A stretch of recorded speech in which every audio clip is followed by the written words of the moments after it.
Welcome back. My name is Guy, and today I'm going to show you how to create a very strong mortise and tenon joint just like this using nothing but your router table.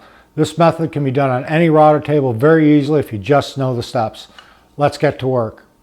So this is material I have milled up for this demonstration. On this end right here is where the tenon is going to be. This is just going to be a standard 90 degrees. So I want to make sure that this edge right here is perfectly 90 degrees. But I'm going to lay out the mortise first. So I'm going to put this in my vise. Now I'm going to take the piece of wood that's going to have the tenon on it. I'm just going to take it and line it up at the edge up here. Take my square and make sure it's flush on the top here and it's square to this board. I'm just going to take a sharp pencil and mark a line. Now I have this marked out for the width of the board that's going to be joining this. I know the top and bottom shoulders of that tenon are going to be a 1/2 inch. So I'm just going to mark down a 1/2 inch here and then 2.5 inches here since my board is 3 inches wide, and make a mark across.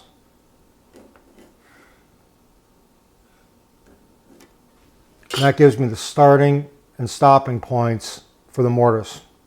Now I want to carry those up to the face of the board. So I'm just going to put my pencil here, mark these lines up the face. Now this piece of stock is 3/4 of an inch wide, and I want to make that mortise 3/8 of an inch wide. So I'm going to come in 3/16 of an inch from each side on the end grain here, and that's going to help me set up the router table.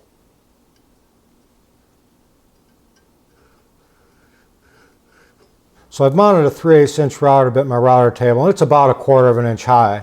Next thing I need to do is adjust my fence so this bit is in the center here. So I'm going to take the lines I made before, move my fence over, and just visually align it with those marks I made. And once I'm happy that that's centered, I can lock the fence down. So I've spun the bit around so I've got the leading edge and its trailing edge at its widest points. And I need to set up where to start and stop this cut. So I'm just going to take my board and put it up against here, and I've got some blue tape.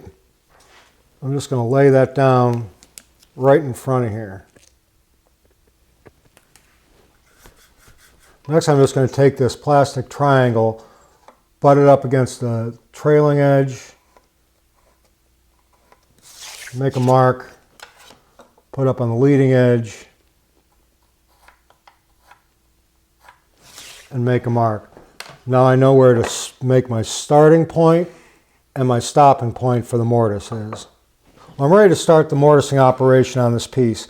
And all I'm going to do is I'm going to lower it here on the trailing edge mark, push it through till it hits the leading edge mark, and then remove it. Now I mentioned before that this was raised up 1/4 inch high. This is a 3/8 inch bit.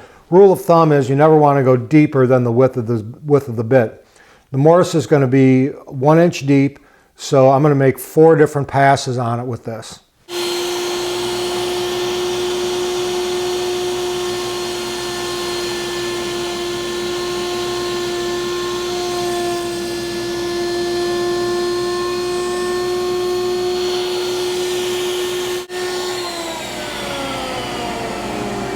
I've replaced the 3/8 inch bit with a 3/4 inch bit. You could leave the 3/4 inch bit in there. It doesn't really matter. It's just going to take more passes to make that tenon on the piece.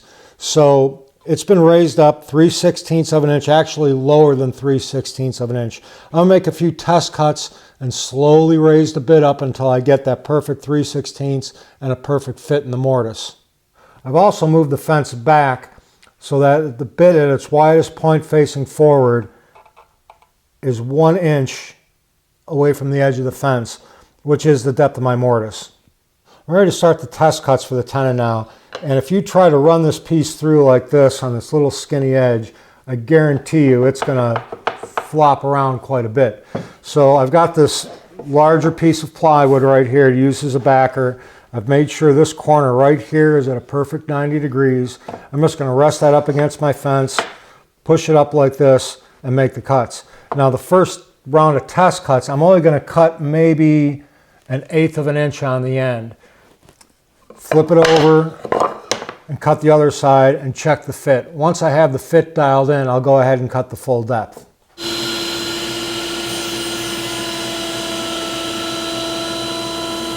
So after that first test cut, I'm definitely fat. This will not go in there. I'm going to raise the bit up just a little bit, make a couple more passes, and see how that fits.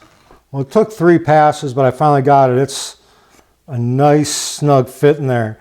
So what I'm going to do now is I'm going to take the piece and make the cuts on the end. I'm going to take away the material from the outside first and then move it all the way back until it hits the fence back here, and then I'll know I have my 1-inch depth.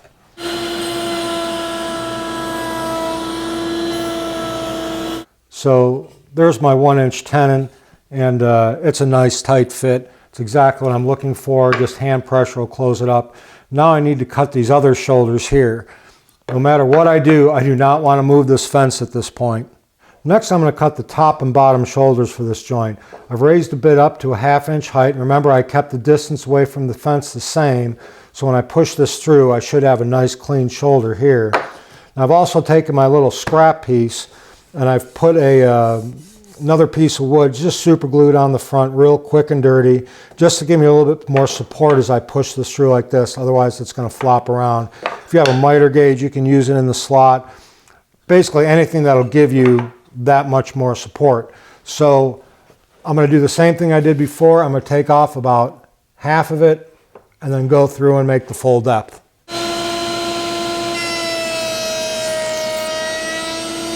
Well, there's the other shoulders cut on this, and it's nice and crisp all the way around, which is good. It still will not fit in there though, mainly because these are square and this hole is round. So you have a choice. You can either square up the round ends in the mortise or just round the ends on the tenons. I'm going to go the easy route, and I'm just going to round the ends on the tenons. Now to round these edges over, there's a bunch of different ways you can do it. You can use a file, sandpaper. I'm just going to take a chisel and just chop these corners off, just paring straight down. This is the easiest, quickest way to do it. Well, it took me probably less than a minute to pare down those corners. It's real important to remember that after you do that paring down action, that you come in sideways like this and get rid of any little pieces that might be still left on the bottom. That'll prevent the joint from closing up properly. So let's take my piece here with the mortise in it. Give it a try. Oh, that's nice. So, got a nice gap-free joint on both the top and the bottom. It's nice and flush all the way across, and it's nice and even here on the ends too.